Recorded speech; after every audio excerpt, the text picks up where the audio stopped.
El incremento del tráfico ilícito de migrantes preocupa no solo a Guatemala. Se ha trabajado en conjunto con la Fiscalía General de la República de El Salvador. Esto porque pues, es de conocimiento general que este fenómeno afecta no solo a El Salvador y Guatemala, sino a los países de la región.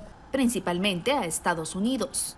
El país que está más interesado en combatir la operación de estas estructuras criminales, y una muestra de ello fue la creación de la Fuerza de Tarea Alfa. Como la desarticulación de una banda de traficantes de migrantes que desarrollaba operaciones desde El Salvador hasta Estados Unidos con nuevas estrategias. Específicamente habían hoteles que eran exclusivos para el uso para el tráfico ilícito de migrantes. Incluso se ha detectado que muchas veces los pagos a los traficantes se hacen en dólares. Hemos podido observar cómo los flujos dinerarios también procedentes de Estados Unidos ingresan a través de las remesas, de envíos de dinero, utilizando otros mecanismos bancarios, y esto pues de alguna forma nos permite profundizar en las investigaciones, identificar a otros partícipes.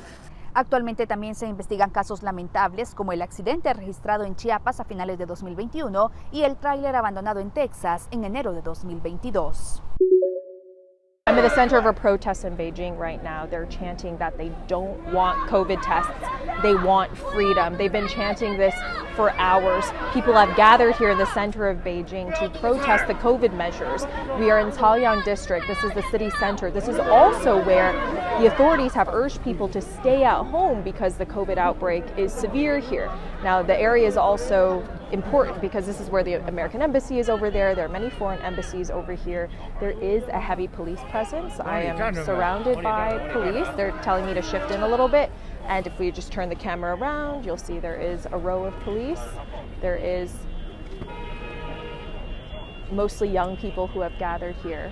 And many people are also holding white papers in their hands, which is a sign of solidarity against censorship.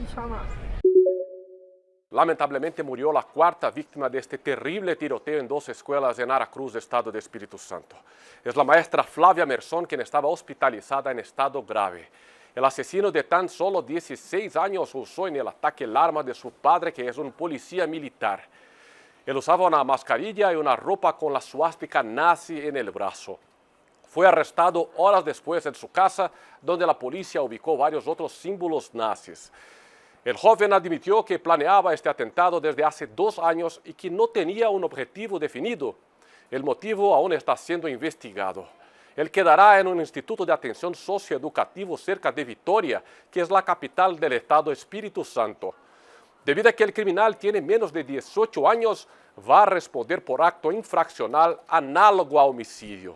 La pena máxima es de solamente 3 años en la cárcel, pero puede quedar internado hasta que complete 21 años. Y aún hay gente que ni siquiera quiere debatir la reducción de la mayoría penal en nuestro país. Desde São Paulo, Brasil, Dan Cister para Telearuba.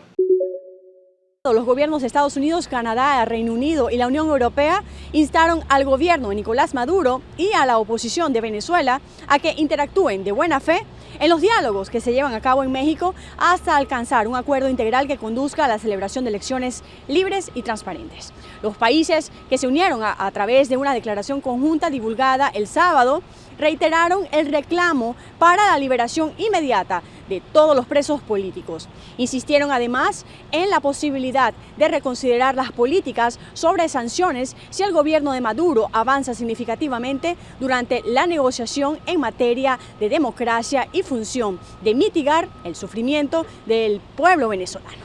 Desde Washington, Sofía Pisani de La Voz de América para Telearuba.